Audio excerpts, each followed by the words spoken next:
Inaabangan ngayon kung maghaharap sa pagdinig ng Kamara sina dating Pangulong Rodrigo Duterte at dating Senador Laila de Lima hinggil sa war on drugs ng nakaraang administrasyon.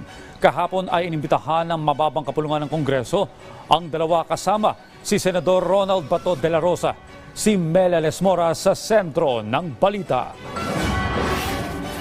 Hindi dadalo si Senador Bato de la Rosa sa pagdinig ng House Committee on Human Rights ukol sa war on drugs ni dating Pangulong Rodrigo Duterte.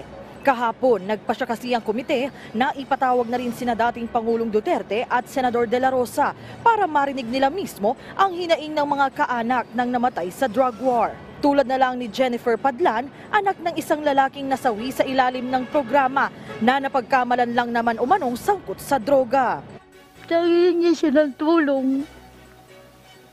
Wala po kaming magawang mga anak niya. Balot po kami ng takot. Sobrang takot.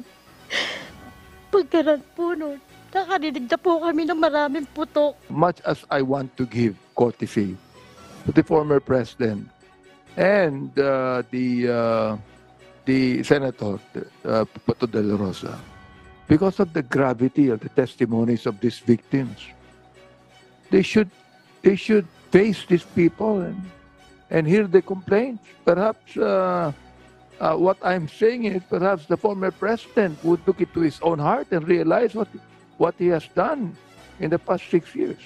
Ayon kay Senador de la Rosa, handa naman siyang humarap kahit kailan pero humingi siya ng payo kay Senate President Francis Escudero at hindi na siya nito pinapupunta sa diwa na rin ng interparliamentary courtesy. Sa hiwalay na pahayag ni SP Escudero, kinumpirma rin niya ang sinabi ni de la Rosa at suportado raw niya ang kapwa senador anuman ang maging pasya nito. Sa ngayon, wala pang pahayag ukol dito ang dating Pangulo pero sa mga naunang pagdinig, dumipensa na rin ang kampo ng dating administrasyon hinggil sa issue. Bukod naman kina Duterte at de la Rosa, inimbitahan na rin ng komite si dating Senadora Laila de Lima bilang resource person.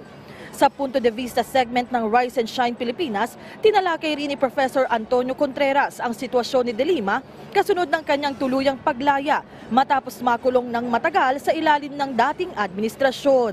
We have to make sure that the rule of law could not be weaponized against anyone.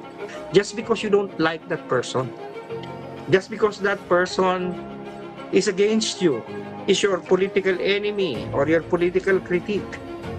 Dapat maging malaya tayo sa ating mga discourse. Samantala kahapon, sa Human Rights Panel hearing pa rin, naungkat din ang plano ng dating Pangulo na tumakbo sa pagkasenador sa susunod na taon. Gayon din ang dalawa pa niyang anak na sina Davao City 1st District Representative Paulo Duterte at Davao City Mayor Sebastian Duterte. Ang ilang mambabatas may paalala ukol dito. They will run for the Senate. Nasa inyo na ngayon iyong desisyon.